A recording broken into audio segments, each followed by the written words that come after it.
Bienvenue à cette discussion où on explore ensemble l'écosystème assez complexe de l'industrie électrique du Québec. Oui, bonjour. Aujourd'hui, on a devant nous une série de documents, là, des sites web d'associations, des catalogues de distributeurs, même une page Wikipédia.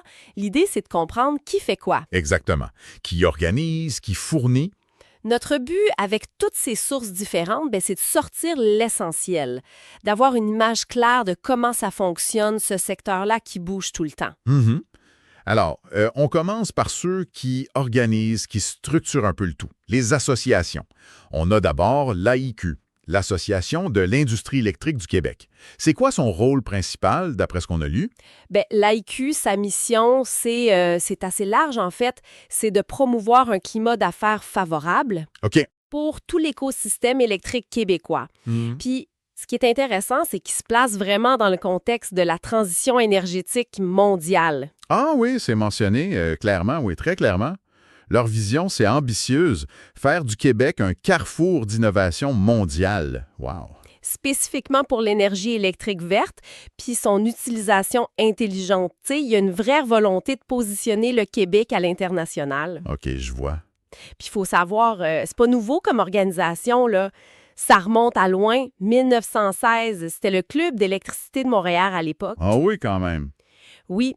Puis AIQ, c'est devenu le nom en 1998. Ils mettent de l'avant des valeurs comme l'engagement, l'intégrité, le leadership, l'innovation, le rayonnement. Ça donne une idée du sérieux, là. Ça donne une certaine stature, c'est sûr. Un siècle d'histoire quasiment. Exactement. Mais bon, au-delà de la mission, des valeurs, concrètement, comment ça se passe? Les documents parlent d'action, de rôles spécifiques, la gouvernance exemplaire, par exemple. Oui, ça, ils le présentent comme la base de leur crédibilité. C'est logique pour une asso qui veut parler au nom de toute une industrie. Mhm. Ils insistent aussi sur le fait qu'ils représentent tout l'écosystème, pas juste un bout, là, puis qu'ils regardent vers les nouveaux marchés.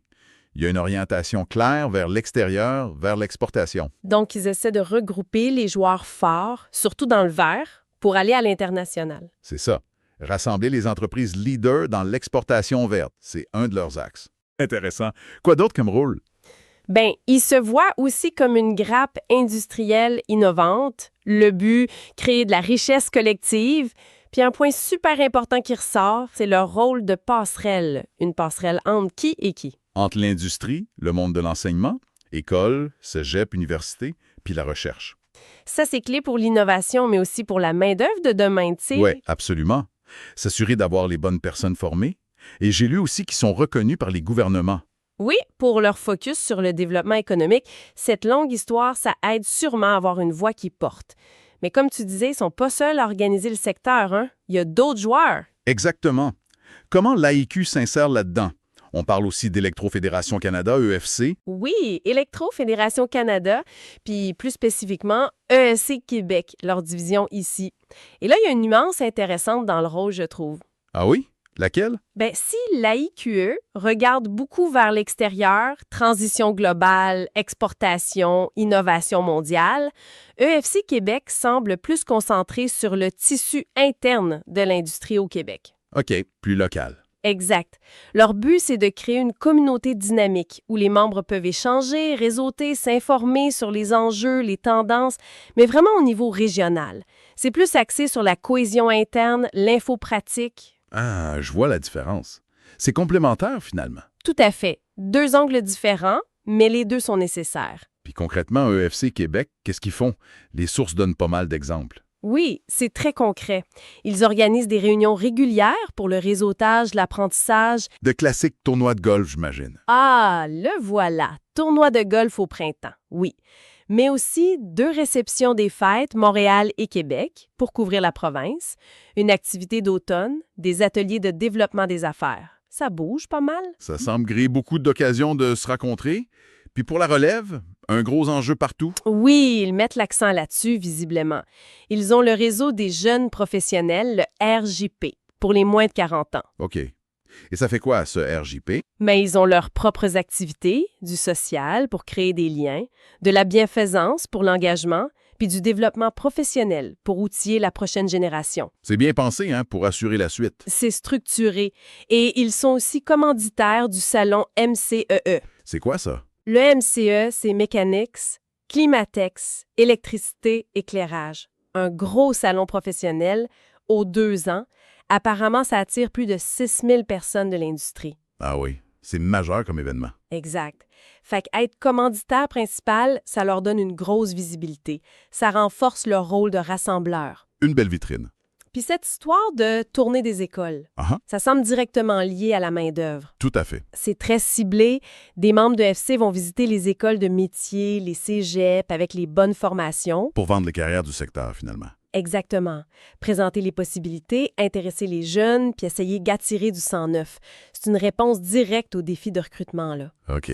Donc, si je résume cette première partie, on a l'AIEQ qui donne la vision stratégique, représente l'industrie, pousse l'innovation, l'exportation.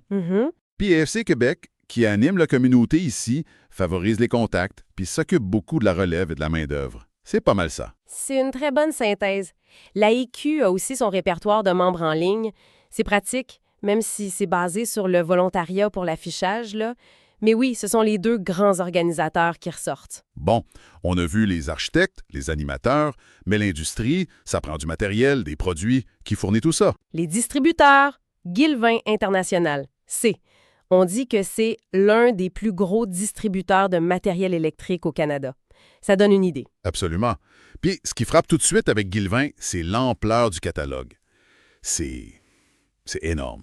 J'en risons tout. Ben, pas loin. Pour donner une idée, sans faire une liste qui finit plus, là, regarde juste les fils et câbles. T'as du fil de maison standard, genre le NMD 90. Le fameux Romex. Voilà. Mais t'as aussi les gros câbles industriels super robustes, comme le TK 909 pour les conditions difficiles. Ça montre qu'ils servent autant le résidentiel que le gros industriel. OK. Après, t'as tout l'équipement de distribution. Les panneaux électriques, les disjoncteurs, les transfos, les centres de compteurs. Le cœur d'une installation. L'essentiel. L'éclairage, c'est un autre gros morceau. Des ampoules d'ailes au système complexe, commandes intelligentes incluses, puis le chauffage et ventilation, thermostat, plint, aérotherme. Essentiel ici. C'est clair. Et je vois aussi des outils, la sécurité. Exact. Les outils et outillages électriques sont très spécifiques pour plier les conduits, tirer les câbles, des affaires d'électricien, là. La sécurité, c'est majeur. Casque, gants, mais aussi protection anti-chute, l'équipement de protection individuelle, l'EPI. Super important. Puis le datacom, communication, réseau. Oui, data, communication et réseau. Tout ce qui est câblage réseau, fibre optique, panneaux de brassage. L'infrastructure de nos communications, c'est rendu incontournable. Et pour l'industrie, l'automatisation? Ah oui, très important. La section contrôle et automatisation industrielle, on parle de contacteurs, de variateurs de vitesse, puis surtout les automates programmables, les PLC, les cerveaux des usines, là. C'est de la haute technologie, ça? Oui. Guilvin met d'ailleurs en avant des expertises comme le Datacom, le Green Tech, les technologies vertes et l'automation. Ils ont aussi des ressources en ligne, centres d'aide, outils pour trouver des équivalents si un produit arrête. Une offre vraiment complète. Maintenant, l'autre gros joueur, Lumen, il se positionne comment? On dit le plus grand distributeur de matériel électrique et d'automatisation au Québec. Oui, c'est ce qui est écrit. Puis eux, ils font partie de Sonépar, un groupe mondial. Mais en même temps, ils affichent un engagement envers les manufacturiers canadiens. C'est intéressant, ça, le global et le local. Oui, c'est un positionnement intéressant. Les documents n'expliquent pas la stratégie en détail, mais on peut deviner. Ça met part, ça donne la force d'achat, la logistique mondiale. Vendre ça à plein de choses. Exact. Puis l'engagement envers le Canadien, ben, ça peut être un bon argument de vente ici. Jouer sur le local, la qualité d'ici, c'est habile. Et leur offre de produits, ça ressemble à Guillavin. Dans les grandes lignes, oui, c'est très similaire. Distribution, éclairage, fil et câbles, chauffage, outils, sécurité. C'est normal, ils sont compétiteurs directs. Mais il y a des points qui ressortent plus chez Lumen. En regardant de plus près, oui. Lui-même semble mettre un accent particulier sur les bandes de recharge pour véhicules électriques. Il détaille les offres résidentielles, commerciales, même les bandes rapides niveau 3 DC. Ah oui, ça colle avec l'actualité, l'électrification des transports. Tout à fait. C'est très pertinent au Québec en ce moment. D'autres spécificités? Leur section contrôle et automatisation est aussi très forte. Ils parlent des PLC, mais aussi des HMI, les écrans tactiles pour contrôler les machines, des capteurs. Ça confirme leur titre de distributeur majeur en automatisation aussi. OK. Puis les sources mentionnent des partenariats forts avec des marques connues comme Siemens, Rockwell Automation. Chez Guilvin, on voyait des liens avec Schneider, par exemple. Ces liens manufacturiers sont essentiels pour eux. Pour avoir les produits, le support, et physiquement, l'humain et son haut. Ils ont un bon réseau. Mhm. Plus de 40 succursales, surtout au Québec, mais aussi en Ontario, puis dans les Maritimes, puis un grand centre de distribution automatisé. Ça suggère une logistique assez poussée. OK. Et au-delà de juste vendre des boîtes, ils offrent des services pour aider les pros. Oui, c'est un gros plus. Les services qu'on va mentionner, c'est pas mal ce qui est attendu aujourd'hui. Commande en ligne 24/7, pouvoir checker l'inventaire en temps réel, ça, c'est pratique en titi pour un électricien sur un chantier. Imagine, Savoir si la pièce est là tout de suite. il y a aussi le ramassage rapide en succursale, la livraison sur les chantiers, les applications mobiles pour gérer tout ça. La base aujourd'hui pourra être efficace. Oui, puis ça va plus loin. Ils offrent des ressources techniques, l'humaine, un blog, des experts conseils dans certains domaines. Ils organisent même un événement, le Salon Lumen. Ah oui? Guilvin, de son côté, a son centre d'aide, les outils de substitution. Ça montre qu'ils veulent être plus que des vendeurs, des partenaires finalement. Qui aide les clients à bien faire leur job. Exactement. Choisir les bonnes affaires, être plus efficace. Bon, si on essaie de mettre tout ça ensemble, on a les associations AIQ et FSC Québec qui sont un peu les architectes, les animateurs de l'écosystème. Mhm. Elles tracent les lignes, créent les liens, s'occupent du cadre, de la promo.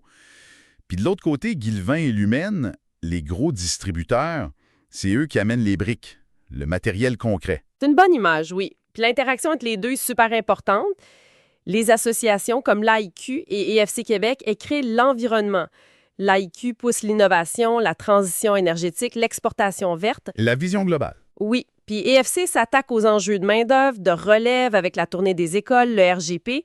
Elle représente l'industrie auprès des gouvernements à créer des lieux d'échange. Elle prépare le terrain. Exactement. Puis pendant ce temps-là, Guilvin et Lumen, eux, ils s'assurent que le matériel est là. Leur catalogue, c'est comme un miroir super détaillé des besoins. On voit tout ce qui se fait. Oui, de la petite réno à l'immense chantier. Puis l'évolution des catalogues, ça montre les tendances. Plus de bandes de recharge, plus d'automatisation, plus d'éclairage intelligent. C'est là qu'on voit concrètement ce que les associations essaient de promouvoir. Alors, pour quelqu'un qui s'intéresse à ce secteur, qui voudrait y travailler ou juste comprendre, qu'est-ce qu'on retient de tout ça? Bien, plusieurs choses, je pense. Premièrement, c'est une industrie très structurée, très mature. Les IQ qui datent de 1916, ça le montre bien. C'est pas improvisé. Non.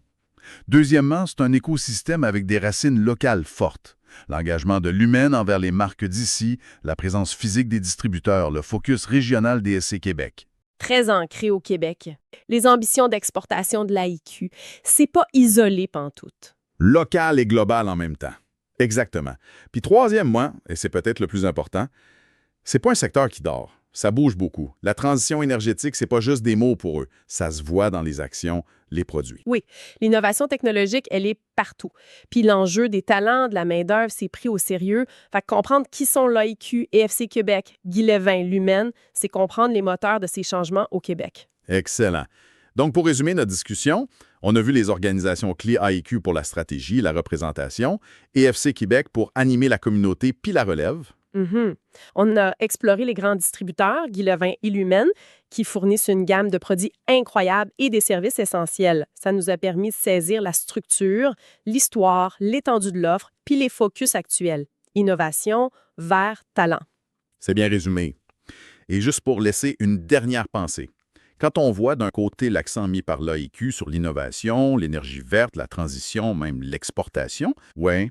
Puis de l'autre, la disponibilité chez les distributeurs de produits qui vont déjà très loin, de l'automatisation pointue aux bandes de recharge avancées, la question qu'on peut se poser, c'est quoi la prochaine étape? Quel potentiel on n'a pas encore vu ou quelle innovation majeure pourrait sortir de cet écosystème québécois qui est si bien établi, si connecté, puis déjà si tourné vers l'avenir? C'est définitivement un secteur à surveiller de près.